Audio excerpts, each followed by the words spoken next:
l'ONUCI qui doit quitter l'Ukraine juin prochain. Est-ce que le pays est-il en mesure aujourd'hui d'assurer sa propre sécurité?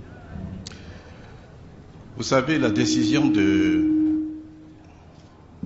départ de l'ONUCI se fait après un processus d'évaluation du système des Nations Unies lui-même. La Côte d'Ivoire a rempli toutes les étapes et a répondu positivement à tous les critères qui président à ce genre de décision.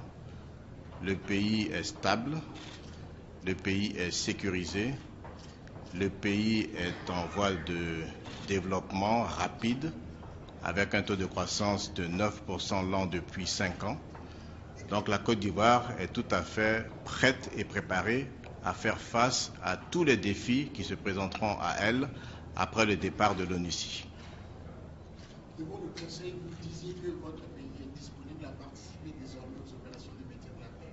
Est-ce que l'armée ivoirienne aujourd'hui, avec les mutineries qu'on enregistre au sein de vos troupes, est-elle en mesure d'assurer, d'être au même niveau que les troupes internationales? Le bataillon projetable d'Ivoiriens a été formé par les Nations Unies et les partenaires de la Côte d'Ivoire. Il est prêt à être projeté dès à présent sur le théâtre des opérations des Nations Unies à l'extérieur.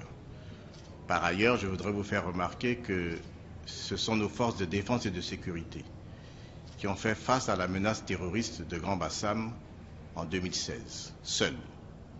Ce sont nos forces de défense et de sécurité qui ont sécurisé les élections de 2015, qui se sont déroulées dans la paix. Ce sont nos forces de défense et de sécurité qui ont sécurisé le référendum d'octobre 2016. Ce sont nos forces de défense et de sécurité qui ont sécurisé les élections législatives du 18 décembre 2016. Il n'y a pas de témoignage plus éloquent. Parlons justement de la réconciliation. Aujourd'hui, les partis ivoiriennes se regardent en chien de faïence, puisqu'il y a toujours des camps pro-Gbagbo, des camps anti- et pro-Ouattara. Est-ce que le départ de l'ONUCI, vous ne craignez pas un éventuel clash après le départ de l'ONUCI? Moi, je crois qu'il faut faire la différence entre la politisation et l'instrumentalisation du processus de réconciliation et puis la réconciliation des Ivoiriens à la base. Les Ivoiriens dans les quartiers vivent ensemble, réconciliés. Maintenant, au niveau politique, il y a le jeu politique qui fait que certaines personnes ou certaines tendances ont intérêt à faire croire à l'extérieur que la réconciliation n'est pas réelle. Nous avons tendu la main à chaque fois pour que la réconciliation soit une réalité. Aujourd'hui, l'opposition a pris part aux élections législatives, elle est représentée au Parlement.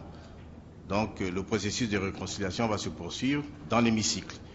Et j'ai bon espoir que ce processus, qui de par sa nature est un processus lent, soit mené à bon port.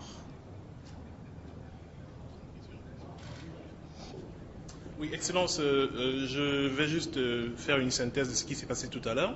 J'allais juste demander, au regard de ce qui s'est dit tout à l'heure dans les appréciations qui ont été formulées à l'endroit de la Côte d'Ivoire, tel le Japon, je voulais savoir qu'est-ce que ça vous fait, vous, au vu de ce genre de formulation. Est-ce que ça galvanise encore plus la Côte d'Ivoire à aller de l'avant dans ce qui a été déjà entrepris pendant 13 années au Conseil de sécurité? Évidemment, c'est réconfortant de savoir que nos amis suivent nos efforts, que nos amis nous soutiennent, que nos amis nous encouragent. Ça nous galvanise à essayer de faire mieux, à essayer de faire plus vite, à faire en sorte que les fruits de la croissance soient mieux ressentis au niveau des populations dans leur vécu quotidien. Merci.